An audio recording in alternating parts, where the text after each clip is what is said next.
Hello everyone, this is Sushruth Tendulkar from 2007-11 batch. I currently work as a senior consultant at a web analytics company in Bangalore. I keep getting this question about the career options from my fresh engineering graduate friends. The question is very simple.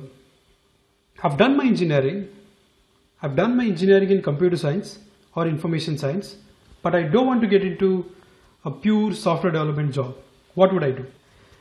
A few years ago, I didn't have a solid answer for that, but now I'm in a position to give at least 3 career options which you could pursue after engineering without getting into pure software development job. Well, I'm not going to talk about this machine learning or artificial intelligence stuff. This is different than that, right? So let's get started. So the first one is a web analytics job, and the role is web analyst. So who is a web analyst? Web analyst is somebody who collects data from the website, processes it, and then gives it to the client. He also looks into the patterns in the data and tries to come up with some insights and analytics on the data. For example, let's say you notice that compared to last month, this month there was a dip in number of users on one of your website. You start looking into different reports to find out what has happened, why it has gone down. Let's say you find out that the drop is from one particular device, say mobile. So you next look into the different sources from which users have come to the website. You then look into, is there any particular page on which there was a drop? And finally, you look into the time spent by users on your website and see if there is any significant difference between these two. So is it completely declining? Our users are finding your content less useful? So these are the different kind of reports you can check, and then you'll come up with some insight and tell the client that, and because of this, this and this, the users have dropped. So what you can do? So sound simple? Yes. The skill set required here is basically Excel and PowerPoint skills. You need Excel because you need to process a lot of data. You need PowerPoint in case where client is expecting you to provide your findings in the form of presentation, or you can send it as Excel as well. The other skill what you need is Google Analytics or Adobe Analytics. So this is the very basic tools which are available in the market that will help you get data from the website. So you can get into these simple Udemy courses. There are a lot of them to get to know the basics of how this Google Analytics or Adobe Analytics works. Plus Google itself has the course material which is Google Garage, which is free of cost. Of course, you can take that as well. So that will introduce you to the Google Analytics right from the beginning to the expert level. And it doesn't require any coding skills, right? But let's say you have a coding skill here. How would that help? From my own experience, if I have to say, let's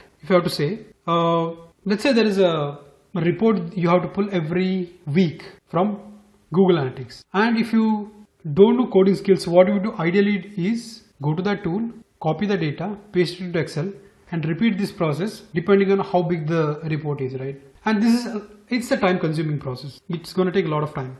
But if you have coding skill here, you can automate that process. Well, coding skill is not necessary here, but if you have it, it will help you. So this is about web analytics.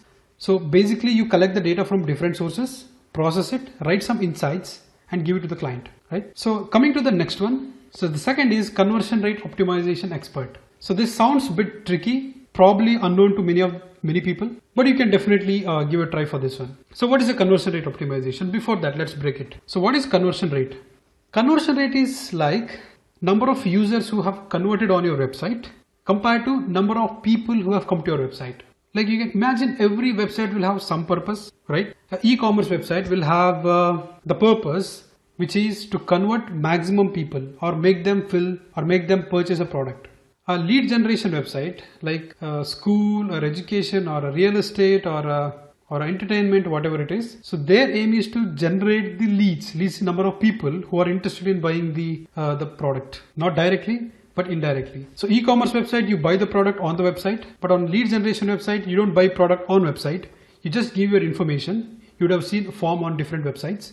then the website will contact you based on the information you have provided there, and that's how that process works. Now, let's say your website gets 1000 users per month and only 100 people fill that lead form. So then the conversion rate is 10%, right? So that's how it works. So if it's an e-commerce website, let's say you get 1000 users per month, example, and 100 people make a purchase. So then the conversion rate is 10%. So this is conversion rate. What is optimization? Optimization is increasing this conversion rate or decreasing this conversion rate.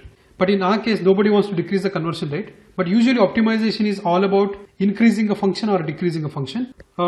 Yeah, so if you combine both conversion rate and optimization, it is increasing the conversion rate basically. So how do you do that? You have to study the behavior of users who are coming to your website. As an example, let's say you from Google Analytics again or Adobe Analytics, you see that people have to take 3 pages before they actually fill the lead form, right? They land on home page, for example, they have to go to product listing page, then they have to go to product description page, and then they fill up a form. But through analysis, you see that out of 1000 users who come to the website, say 500 go to product listing page, but from there, most of them don't go to the product description page. So you see a problem there. You then also identify that the button which takes user to the next page is not highlighted well enough. So users are not noticing that, right? So you come up with a recommendation saying that change the color of that button to red, right? So this is the entire process of conversion rate optimization. You study the behavior of users and then see which path is causing problem and where users are finding it difficult to move to the next page to convert. So again, tools needed here is Excel, PowerPoint, and the basic knowledge of one of these. But this is compared to web analyst role, this is much more deep. And the third job I'm talking about is implementation engineer. So this is connected to the previous one, the conversion rate optimization. You come up with some recommendation to change the the design of the website, but who will do that, right? You as an implementation engineer, you use your coding skills, you change HTML, CSS and all those stuff on the website and make that change. Right? So this is a coding job, but it's not a software development job, but basically you are testing or you're changing a part of the website and then measuring how it works. So this is all about these 3 things. So web analyst, conversion rate optimization and implementation engineer. Now, which companies are interested in these kind of jobs? So basically every company will have a website and they need to monitor them, right? So in short, I would say every company would need these kind of jobs. But if I have to restrict it to specifically to some of the companies, so mostly product based companies, they would have these kind of jobs. So you can definitely go to LinkedIn and search. So I can give a number of examples, but the list will be it will always be not enough to cover the entire thing. So go to LinkedIn, search for conversion rate optimization job or implementation engineer or web analyst and see the different descriptions for these. And next, go to either Udemy or one of these online courses website and complete one of these courses related to the tools which I have mentioned. If you are weak at Excel, you can take Excel courses. If you are weak at PowerPoint, you can take those courses or the tools which is required. So Google Analytics or Adobe Analytics. Fine. So this is all about the 3 things which I wanted to talk about. Yes. So that's all I wanted to say. So do your homework, do some research, and if you find any challenges or if you want more information about all this, please contact me, and thanks for listening to this.